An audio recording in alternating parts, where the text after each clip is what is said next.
जैसा मैंने पहले भी आपको कहा था कि अडानी का महा घोटाला इतना बड़ा घोटाला है कि उस पे कई सीरीज में आपके सामने नेटफ्लिक्स का एपिसोड आएगा। इसके पहले 4 एपिसोड मैं जारी कर चुका हूं, लेकिन आज जो तथ्य आपके सामने रखने जा रहा हूं यह अत्यंत गंभीर है और देश के 28 करोड़ लोगों से जुड़ा हुआ मामला है। 28 करोड़ वो लोग जिसके भविष्य के बारे में नरेंद्र मोदी जी की सरकार ने फैसला लिया कि तुम्हारा पैसा उठाकर पूंजीपतियों को सौंप दिया जाएगा। और यह फैसला कब लिया जाता है? 2015 में लिया जाता है। क्या लिया जाता है? सरकारी विभागों में काम करने वाले कर्मचारी जिनका प्रोविडेंट फंड का पैसा कटता है, प्राइवेट कंपनियों में काम करने वाले कर्मचारी जिनका प्रोविडेंट फंड का पैसा कटता है, वो पीएफ का पैसा उठाकर 50 कंपनियों के शेयर खरीदे जाएंगे। 50 कंपनियों के शेयर खरीदे जाएंगे। और आपको जानकर हैरानी होगी कि इसमें 2 कंपनियां, अडानी पोर्ट और अडानी इंटरप्राइजेस, ये 2 कंपनियां अडानी की हैं। और पैसा कितना लगा है आप सुनेंगे तो आपके होश उड़ जाएंगे। 1,57,000 करोड़ रुपए।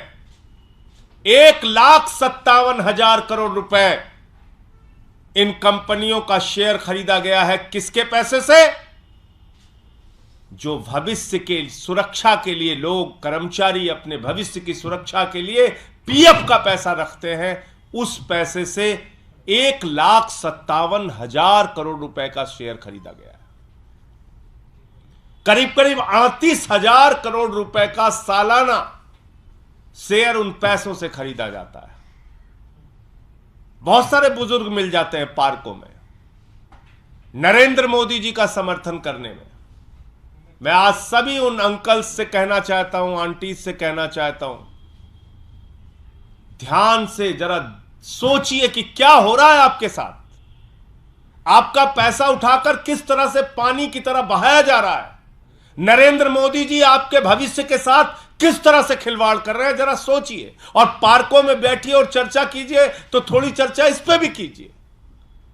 वो सारे अंकल आंटी जो मोदी जी का नारा जोर जोर से लगाते हैं, आपका पैसा उठाकर नरेंद्र मोदी जी ने 1,57,000 करोड़ रुपए पीएफ का पैसा, इस देश के 28 करोड़ लोगों का पैसा उठाकर 50 प्राइवेट कंपनियों के शेयर खरीदने में लगा दिए।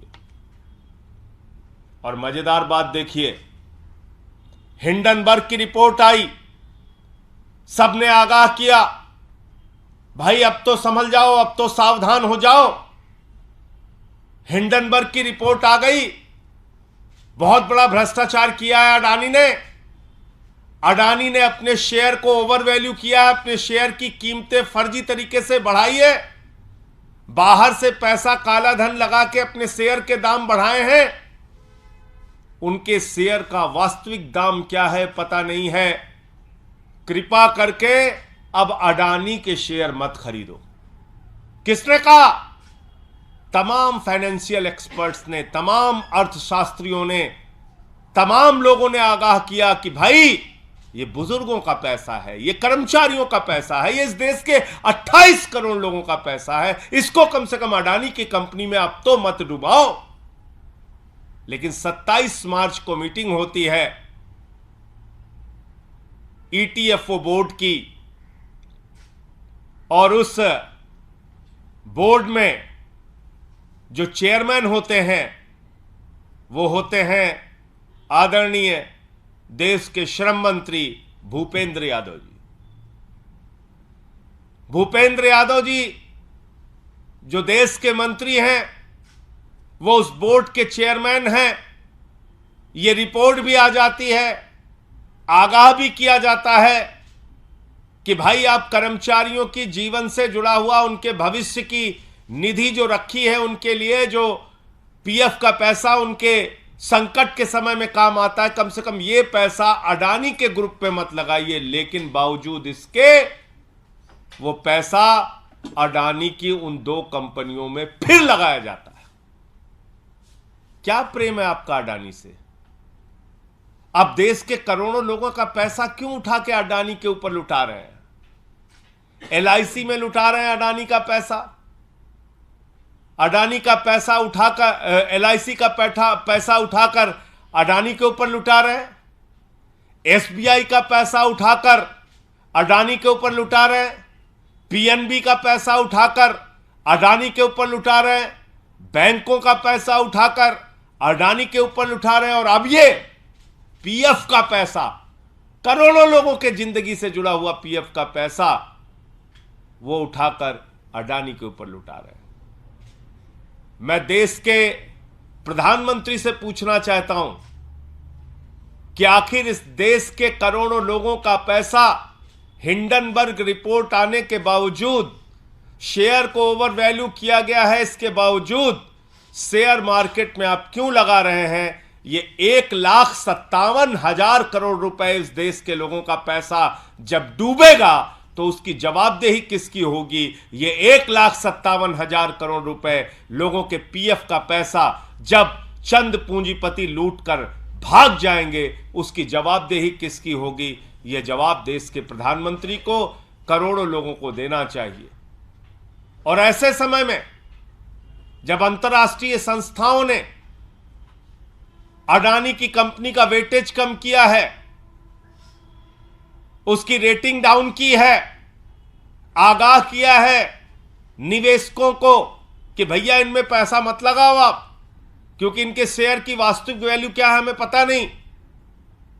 ऐसे समय में भी भारत की सरकार 27 मार्च को जो मीटिंग होती है उसमें भी अडानी के कंपनियों में पीएफ का पैसा लगाने का निर्णय करती है।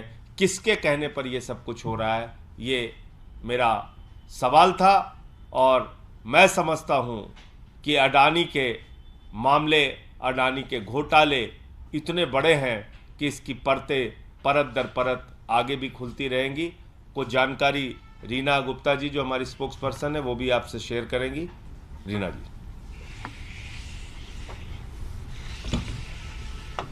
देश के करोड़ों लोग स्टॉक मार्केट में अपना पैसा लगाते हैं। आपने अक्सर सुना होगा कि लोग कहते हैं निफ्टी 50 खरीद लीजिए, हमने निफ्टी खरीदा है।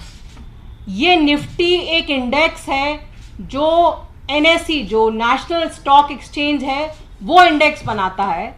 जो देश की सबसे बढ़िया 50 कंपनी है उसका इंडेक्स बनता है। और हम और आप ये सोचते हैं कि इंडेक्स में अगर हमने पैसा लगाया तो हमारा पैसा सुरक्षित है। जब हिंडनबर्ग की रिपोर्ट आई, उस रिपोर्ट में ये लिखा था कि जो अडानी के शेयर के, अडानी ग्रुप के जो शेयर्स हैं उनका असली रेट क्या है ये पता नहीं चल रहा है।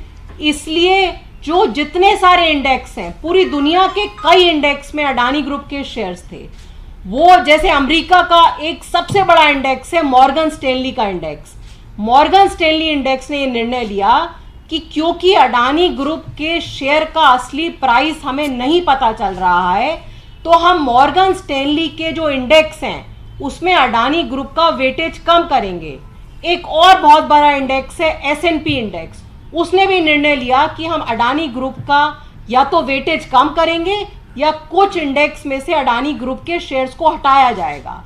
लेकिन हमारे देश का एनएसई जो है उसने कोई निर्णय नहीं लिया। उसने निर्णय क्यों नहीं लिया? क्या भारत सरकार का दबाव था?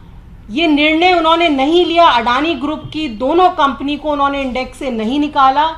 इसकी वजह से आपका और हमारा जो 28 करोड़ लोगों की जो गाड़ी कमाई है और बाकी सारे लोग जो स्टॉक मार्केट के इंडेक्स में पैसा लगाते हैं, रोज उनका पैसा अडानी ग्रुप की कंपनीज में लग रहा है। आज हमारी ये मांग है कि जब तक सुप्रीम कोर्ट की कमेटी अडानी ग्रुप की कंपनीज को क्लीन चिट नहीं देती है, तब तक देश के छोटे निवेशकों का पैसा बचाने के लिए सरकार को अडानी ग्रुप की दोनों कंपनीज को एनएसई से हटाना चाहिए। क्लीन चिट मिल जाती है, उसके बाद आप उसमें इंक्लूड करना चाहें तो कर लीजिए, लेकिन जब तक क्लीन चिट नहीं मिलती है तब तक पूरे देश के लोग, जो रिटायर्ड लोग हैं, बहुत छोटे छोटे निवेशक हैं जो निफ्टी में अपना पैसा लगाते हैं, उनका पैसा सुरक्षित नहीं है। और जब पूरी दुनिया के इंडेक्स अपने इंडेक्स में से अडानी ग्रुप की कंपनीज को हटा रहे हैं, तो हमारी सरकार ये निर्णय क्यों नहीं ले रही है, क्यों एनएसई को नहीं ये निर्देश दिया जा रहा कि जब तक क्लीन चिट नहीं मिल रही है ये दोनों अडानी ग्रुप की कंपनीज को इंडेक्स से हटाया जाए। आप लोगों के कोई प्रश्न हो? ये रिपोर्ट कब आई थी? जिस रिपोर्ट का आपने रिपोर्ट आई थी कि ये पैसा नहीं लगाया जाना चाहिए। देखिए, ऐसा है कि जब हिंडनबर्ग की रिपोर्ट आई उसके बाद तमाम लोगों ने आगाह किया सरकार को कि भाई, और ना भी आगाह करे तो साफ तौर पे हिंडनबर्ग की रिपोर्ट क्या कहती है? हिंडनबर्ग की रिपोर्ट ये कहती है कि काला धन विदेशों से फर्जी कंपनियां बनाकर अडानी की कंपनी में भारत के अंदर लगाया गया और 100 रुपए के शेयर को 1000 रुपए, 1000 रुपए के शेयर को 10,000 रुपए ओवर वैल्यू किया गया, यानी कि गलत ढंग से फर्जी तरीके से शेयर के दाम बढ़ाए गए। पहली बात मैं तो पूछना चाहता हूं कि 1,57,000 करोड़ रुपए ये शेयर के जुए में आप क्यों लगाना चाहते हैं? देश के लोगों के, करोड़ों लोगों की गाढ़ी कमाई का पैसा। क्या और संस्थाएं नहीं बची हैं? और बैंक विश्वसनीय संस्थाएं नहीं है जहां पे कि आप पीएफ का पैसा लगाइए और लोगों को उनके भविष्य निधि का लाभ दे सकिए? आपने इस शेयर मार्केट के धंधे में क्यों लगाया? पहला गुनाह तो मोदी सरकार ने यह किया। दूसरी बात, जब अडानी के बारे में रिपोर्ट आ गई तो आपने उन दोनों कंपनियों को उस शेयर की लिस्ट से बाहर क्यों नहीं किया? उन कंपनियों की लिस्ट से बाहर क्यों नहीं किया जिस पे पीएफ का पैसा लगाया जा रहा है? भाई, ये तो खुली आंखों से दिख रहा है ना कि एक आदमी अपने शेयर को गलत ढंग से उसके दाम को बढ़ा रहा है। और अगर भविष्य निधि के पैसे से, पीएफ के पैसे से आप उठाकर उनके शेयर खरीदोगे, वो शेयर डूबेंगे तो करोड़ों लोगों का पैसा डूबेगा, जाहिर सी बात है। जैसे एलआईसी में करोड़ों लोगों का पैसा लगा हुआ है और एलआईसी ने उठाकर वो पैसा अडानी को दे दिया। आज लगभग 60,000 करोड़ रुपए एलआईसी के डूब चुके हैं। यानी कि जो निवेश एलआईसी ने किया था, जो पैसा एलआईसी ने लगाया था, उसके हिसाब से उनकी शेयर वैल्यू कुछ दिनों पहले तक 87,000 करोड़ रुपए थी। वो घट के करीब 27,000 करोड़ रुपए बची, 60,000 करोड़ रुपए लोगों के डूब गए। इसी तरीके से एसबीआई ने पैसा दे रखा है अडानी को। अडानी की कंपनियां डूब रही हैं तो जो पैसा कर्ज में दे रखा है, लोगों की गाढ़ी कमाई का पैसा, वो भी डूबेगा। इसी तरीके से पीएफ का पैसा, देश के करोड़ों लोगों का पैसा, पीएफ का पैसा उठा के आप अडानी को दे रहे हो। और चलो पहले दिया, हिंडनबर्ग की रिपोर्ट आ गई, उसके बावजूद दे रहे हो। ईपीएफओ की मीटिंग जो होती है उसमें आप फैसला करके उनको पैसा दे रहे हो। तो ये क्या है? ये दिखा रहा है कि आपने आंख पे पट्टी बांध ली है अडानी की मोहब्बत में। कुछ नहीं दिख रहा है आपको। आखिर इतनी बड़ी रिपोर्ट आने के बाद उन दोनों कंपनियों को बाहर क्यों नहीं किया गया, जो कंपनियां डूब रही हैं और जिसके बारे में आपके पास तमाम जानकारी है? और यह मीटिंग जो मैंने आपको बताई, जो भूपेंद्र यादव जी की अध्यक्षता में हुई, यह 27 मार्च को हुई और उसके बावजूद अडानी की कंपनियों में पैसा लगाया गया। सर, कांग्रेस के दिग्गज नेता ए.के. एंटनी के बेटे अनिल एंटनी आज बीजेपी में शामिल हुए हैं। डीवीसी डॉक्यूमेंट्री को लेकर समर्थन किया था उन्होंने केंद्र सरकार पार्टी का चेहरे। अब वो शामिल हुए हैं तो उनकी मर्जी है, उसमें मैं क्या बोल सकता हूँ? कोई किस पार्टी में जा रहा है वो उसके बारे में तो वही बता सकता है क्यों जा रहा है। संजय जी, घोटाले की बात आप कर रहे हैं, मोदी सरकार पे, लेकिन आज मोदी जी ने स्थापना दिवस पे ये कहा कि हनुमान से तुलना की, हनुमान जी दुष्टों का नाश करते थे, हम भ्रष्टाचार पर कर रहे हैं। 2024 में भी हमारी सरकार बनेगी क्योंकि उन्होंने भ्रष्टाचार खत्म कर दिया है। देखिए, ऐसा है कि मैं फिर कह रहा हूं कि हिंदुस्तान की आज़ादी के बाद सबसे भ्रष्ट सरकार अगर आज तक कोई आई है तो प्रधानमंत्री नरेंद्र मोदी के नेतृत्व वाली ये भाजपा सरकार है। और इसने भ्रष्टाचार का केंद्रीकरण कर दिया है। मतलब इतनी बड़ी लूट कर दो कि लोगों की सोच समझ से ही बाहर हो जाए। लाखों करोड़ का घोटाला कर दो। 11 लाख करोड़ रुपए चंद पूंजीपतियों का माफ कर दिया जाता है। 3.5 लाख करोड़ रुपए चंद पूंजीपतियों का सेटलमेंट के नाम पर माफ कर दिया जाता है। एक अडानी को आकाश से लेकर पाताल तक सब कुछ सौंप दिया जाता है। एक अडानी को बैंकों से उठाकर 2.5 लाख करोड़ रुपए का कर्जा दिया जाता है। एक अडानी का 86,000 करोड़ रुपए का कर्जा माफ कर दिया जाता है। तो ये तो भ्रष्टाचार का केंद्रीकरण हो गया, सेंट्रलाइज्ड करप्शन हो गया मोदी जी के राज में। तो मोदी जी के नेतृत्व में भ्रष्टाचार केंद्रीकृत है और भ्रष्टाचार ने सारे कीर्तिमान तोड़ दिए हैं। अगर उनको कार्रवाई करना है तो सबसे पहले नरेंद्र मोदी जी को अपने ऊपर कार्रवाई करनी पड़ेगी, फिर अपने दोस्त अडानी के ऊपर कार्रवाई करनी पड़ेगी, फिर नीरव मोदी पे कार्रवाई करनी पड़ेगी, मेहुल भाई पे कार्रवाई करनी पड़ेगी, ललित मोदी पे कार्रवाई करनी पड़ेगी, नितिन संदेशरा पे कार्रवाई करनी पड़ेगी, हेमंत विश्व शर्मा पे करनी पड़ेगी, नारायण राणे पे करनी पड़ेगी, येदियुरप्पा पे करनी पड़ेगी, व्यापम वालों पे करनी पड़ेगी। बहुत लंबी सूची है। कैसी लड़ाई लड़ रहे हो आप भ्रष्टाचार से? कह रहे हम भ्रष्टाचार से लड़ रहे हैं। मैंने दिखाया तो था, एक जहाज में अडानी के साथ भ्रष्टाचार से लड़ रहे थे, जहाज में घूम रहे हैं दोनों लोग। तो मैंने मोदी जी को समझाया कि मोदी जी, जहाज में झगड़ा नहीं किया जाता है। आप कैसी लड़ाई लड़ रहे हैं? यह देश इस बात को जानना चाहता है। 19 राजनीतिक पार्टियां जेपीसी की मांग कर रही थी, आप जेपीसी बनाने के लिए तैयार नहीं हो। आप कह रहे हो हम भ्रष्टाचार से लड़ रहे हैं। तो भ्रष्टाचारी जितने हैं वो सब नरेंद्र मोदी जी के इर्द गिर्द है। उनको पूरा संरक्षण मोदी जी का प्राप्त है और अपनी राजनीतिक सत्ता को कायम करने के लिए उन्होंने एक भ्रष्ट आर्थिक सत्ता अपनी तैयार की है अडानी के जरिए, और इसमें सारा पैसा देश के प्रधानमंत्री नरेंद्र मोदी का है। एक दूसरा मुद्दा, आप लोग राष्ट्रीय स्तर पे अपनी पहचान की बात करते रहे। कर्नाटक हाईकोर्ट में आम आदमी पार्टी ने अपील की है राष्ट्रीय दर्जे में देरी को लेकर।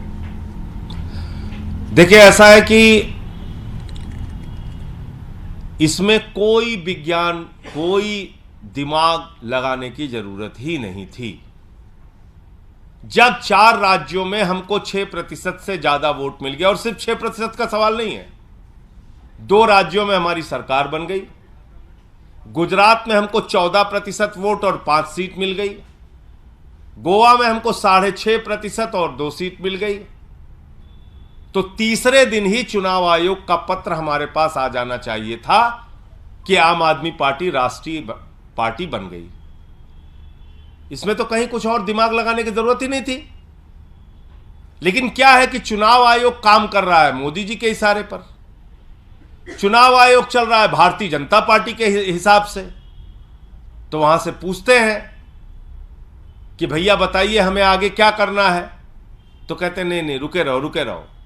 मैंने खुद आल पार्टी मीटिंग में सवाल उठाया था, चुनाव आयोग के सामने सवाल उठाया था कि भाई जब हम राष्ट्रीय पार्टी का दर्जा पाने के लिए सारे मानकों को पूरा करते हैं तो अब किस आधार पे हमारे राष्ट्रीय पार्टी के दर्जे को रोके हुए हैं?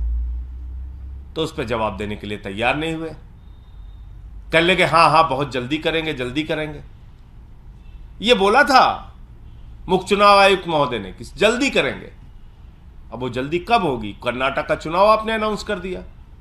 कर्नाटक के चुनाव में आम आदमी पार्टी को राष्ट्रीय पार्टी का दर्जा होने पर जो सुविधाएं मिलनी चाहिए वो सारी सुविधाएं मिलती, आपने नहीं दिया। इसलिए हमारी इकाई वहां पर हाईकोर्ट में गई है और निश्चित रूप से इसमें हमें राष्ट्रीय पार्टी का दर्जा मिलेगा ही मिलेगा, क्योंकि हम सारे मानक पूरे करते हैं।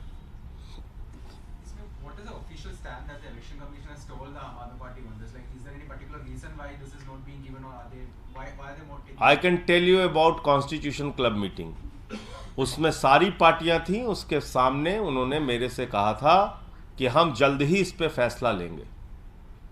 But no official communication. No official communication. हमने जरूर उनसे बार बार टाइम मांगा.